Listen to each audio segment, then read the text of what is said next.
श्री कृष्ण गोविंद हरे मुरारे हे नाथ नारायणो वासुदेव है।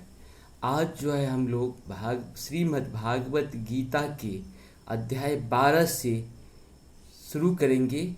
श्लोक 1 से लेके 11 तक का हम लोगों का प्रथम दिन का 11 अध्याय तक हमने गीता का पाठ कर लिया है। आप लोगों से निवेदन है कि उसको ज़रूर सुने और बार बार सुने, क्योंकि गीता जितनी बार पढ़िएगा उतनी बड़ा ज्ञान होगा। धीरे धीरे ज्ञान होता है उसमें।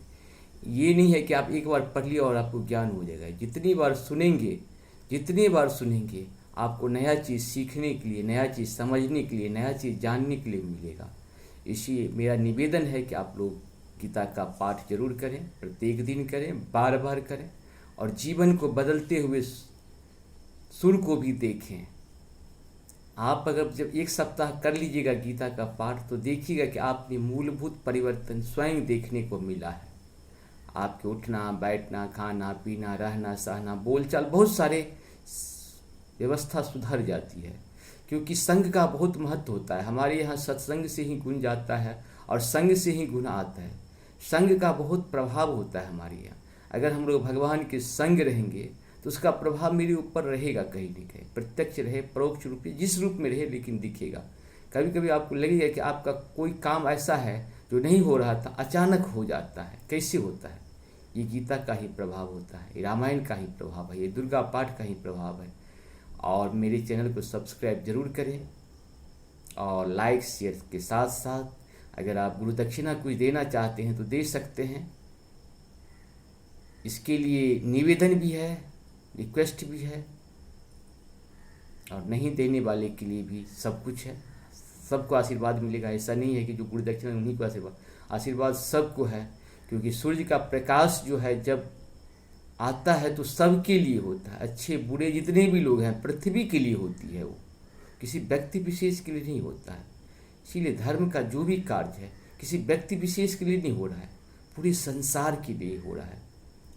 पूरे संसार के मानवों के लिए, उत्थान के लिए हो रहा है, उसके ज्ञान के लिए हो रहा है, उसकी बुद्धि विवेक के लिए हो रहा है।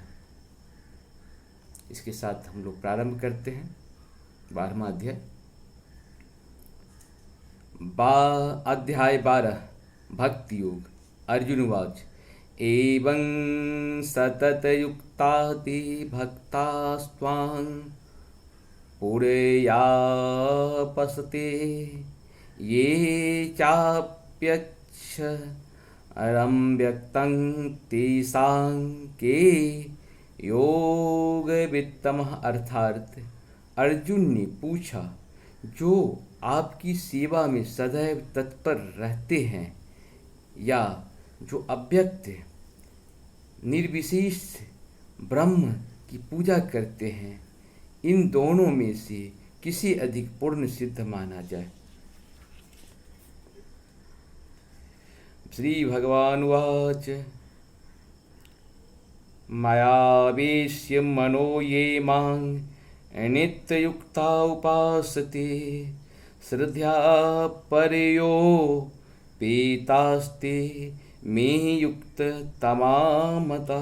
अर्थात श्री भगवान ने कहा, जो लोग अपने मन को मेरे साकार रूप में एकाग्र करते हैं और अत्यंत श्रद्धापूर्वक मेरी पूजा करने में सदैव लगे रहते हैं, वे मेरे द्वारा परम सिद्ध माने जाते हैं। ये त्वक्षरम मनिर्देश्यम व्यक्तं पुरयुपासते सर्वत्र गमचिन्त्यं च कूटस्थलमचलं ध्रुवं शनीयमेन्द्रियग्रामं सर्वत्र समबुद्ध्या ते प्राप्नुवन्ति मामेवं सर्वभूतहिते रता। अर्थात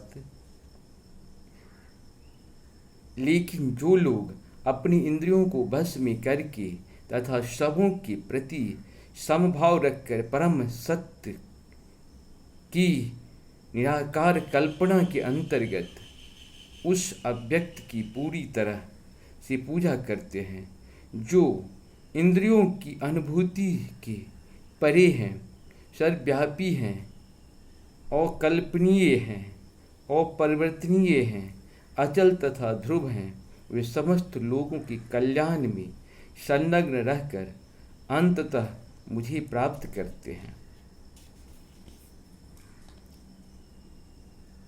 क्लेशो अधिकतर अस्तेषां व्यक्त सक्तचेतसाम्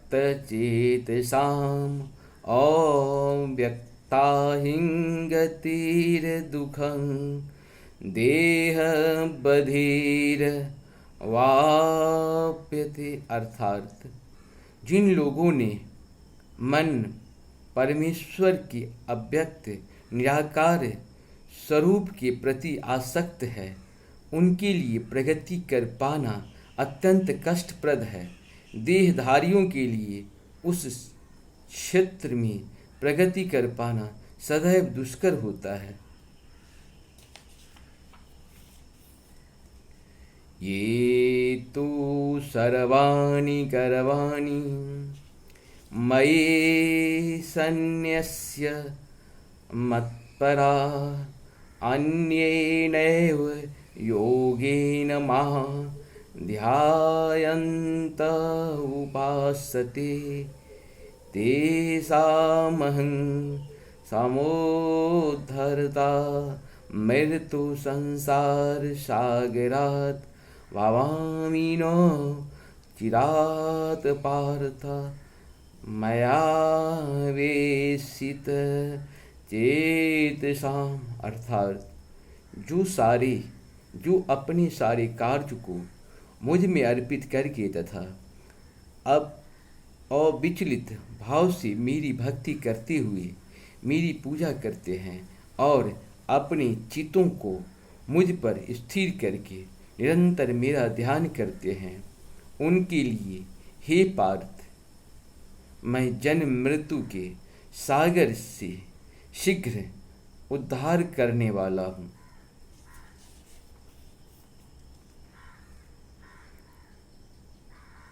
मयैव मनः आधत्स्व मयि बुद्धि निवेशय निवसिष्यसि मयैव ऊर्ध्व न संशय। अर्थात मुझ भगवान में अपने चित्त को स्थिर करो और अपनी सारी बुद्धि मुझ में लगाओ, इस प्रकार तुम निसंदेह मुझ में सदैव वास करोगी। अथ चिंत समाधातुं न साक्यनोषि मयि स्थिरम् अभ्यासयोगेन ततो मामिच्छाप्तुं धनंजय। अर्थात हे अर्जुन, हे धनंजय, यदि तुम अपने चित्त को अविचल भाव से मुझ पर स्थिर नहीं कर सकते तो तुम भक्ति भाव के विधि विधानों का पालन करो। इस प्रकार तुम मुझे प्राप्त करने की चाह उत्पन्न करो। अभ्यासे अप्यसमर्थोऽसि मत्कर्म परमो भव मदर्थमपि कर्माणि कुर्वन्नि सिद्धिमवाप्स्यसि। अर्थात यदि तुम भक्ति योग के विधि विधानों का भी अभ्यास नहीं कर सकते तो मेरे लिए कर्म करने का प्रयत्न करो, क्योंकि मेरे लिए कर्म करने से तुम पूर्ण अवस्था सिद्धि को प्राप्त होंगे। अथेतदप्यस्वक्तोऽसि कौर्तुमद्योगमाचितः सर्वकर्मफलत्यागं ततः कुरु यतात्मवान्। अर्थात किंतु यदि तुम मेरे इस भावनामृत में कर्म करने में असमर्थ हो तो तुम अपने कर्म के समस्त फलों को त्याग कर कर्म करने तथा आत्मा स्थित होने का प्रयत्न करो। भगवान का ये बात बहुत अच्छा है कि हम कर्म करें, फल की चिंता नहीं करें। और फल की चिंता करना मेरे बस की बात भी नहीं है, क्योंकि बहुत सारे कभी कभी ऐसा होता है कि हम लोग बहुत कर्म करते हैं लेकिन फल कुछ नहीं मिलता। कभी हम छोटे कर्म में भी अच्छे फल पा लेते हैं। इसका रीज़न यही होता है कि भगवान को देने का अपना तरीका है, क्योंकि हम लोगों के पास बहुत सारे पुण्य पहले से भी जमा रहते हैं। थोड़ा सा पुण्य किए तो उसका फल मिल जाता है। वही होता है, कभी कभी जो है सो हमारे पाप बहुत जमा रहते हैं, हमारे ज़्यादा कर्म करने के बाद भी फल नहीं मिल पाते। इस तरह की समस्या या इस तरह की बात होती है हमारे यहाँ।